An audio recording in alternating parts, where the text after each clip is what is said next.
How's my star director? Oh man, the struggle between the artistic integrity and the humping, pumping action continues unabated. And before you ask, yes, all 4 videos will be released by their... Honey, can you please keep the Andacon in the shot? He costs more per hour than you do. Oh, sorry, Steve. I was thinking, we need some kind of big stunt to really promote the launch. Something that will make a real impact on this city. You got any ideas?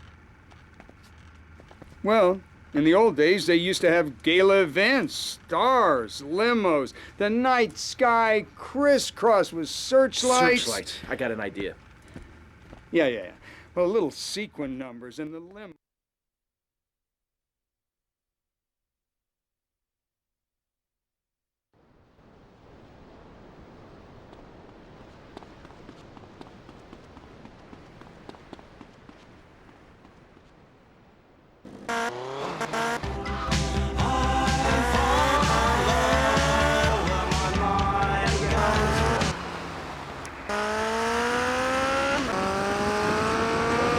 T-bone steak, going to a baseball game, shooting a gun. Maybe it's the freedom to go into a poor country and tell them how to do things. Hey, those are all great qualities. One thing that makes a true patriot is the ability to choose an American car. When you buy an import, you take a hot meal off a hard-working American's table. There. This poor girl is going to starve to death just because you bought a cheaper, more efficient Maibatsu. Without gross symbols of excess, what will Americans have to look up to? Our great industries are threatened. Cars, pornography, armaments, and they need your help. So the next time you buy a car, a piece of adult literature, or a missile defense system, make sure you do the American thing. Oh, Max, we go everywhere together. Right, boy? At Pet Stuffers, we know there's nothing like a relationship between a man and his dog. Sometimes you just can't let go. Max, you didn't eat your food. That's the 2nd week in a row. Max? When the unspeakable happens, just put your 4-legged friend in the refrigerator or freezer. Then call Pet Stuffers. We'll be there every week to pick him up, and in less than a month he'll be back as good as new. Through an ancient Egyptian miracle process called taxidermy, you and your best friend will always be together. Yeah, that's a good dog. Pet Stuffers, when you just can't let go. And coming soon, grandparents forever. The key to feeling great is looking great, and the way to look great is to have great hair. That's great. Take your hair higher, take your hair to the limit. Sissy Spritz when you're clubbing or sticking your head out of a stretch limo. Hair is performing to the limit. Gonna get higher than the sky. With Sissy Spritz, it's hair for the future, not the past. When you have great hair, people know you're a winner. Gonna fly on my own head. Sissy Spritz hair comes from people's paranoia, heart palpitations, and nosebleeds, but your hair will be great. This is Paycheck.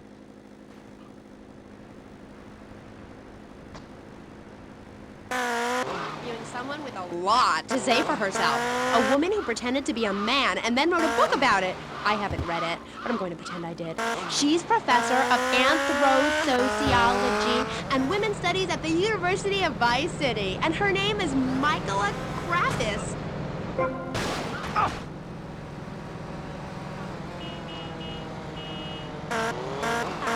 So, Michaela, you're a teacher. If you mean professor, yes, I have a doctorate. Teachers are homely women who make minimum wage to keep the teenage boys off the streets during the day. I am very intelligent, and I'd rather talk about that. I'm...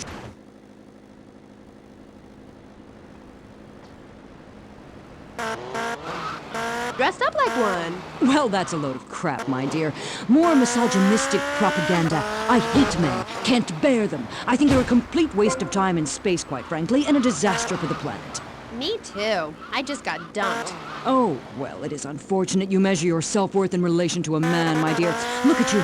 You could be an attractive girl if you did some physical labor, cut your hair short, grew out your body hair, and wore boots, for example. You mustn't get sucked into their heteropatriarchy. But I like dating. Having someone buy you dinner is great.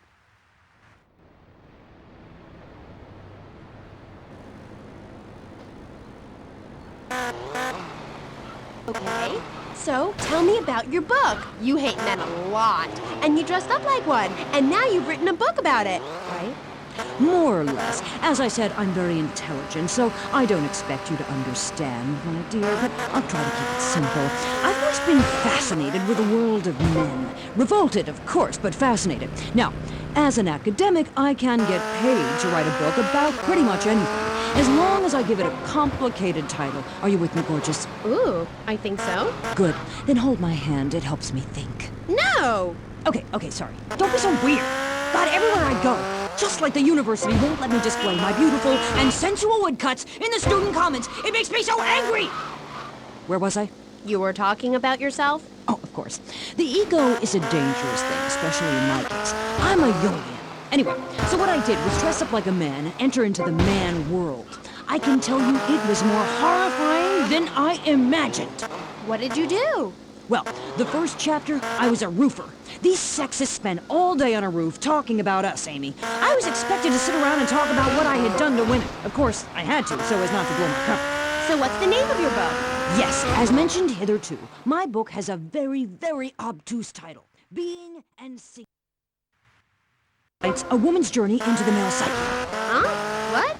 I'll admit it's not very catchy, but academia is not about getting to the point. It's about exploration. Okay. Wow, I'm learning a lot today. Yeah, so I entered the world of men, in disguise, of course. I was dressed like a man.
Speak crudely about women when they are out of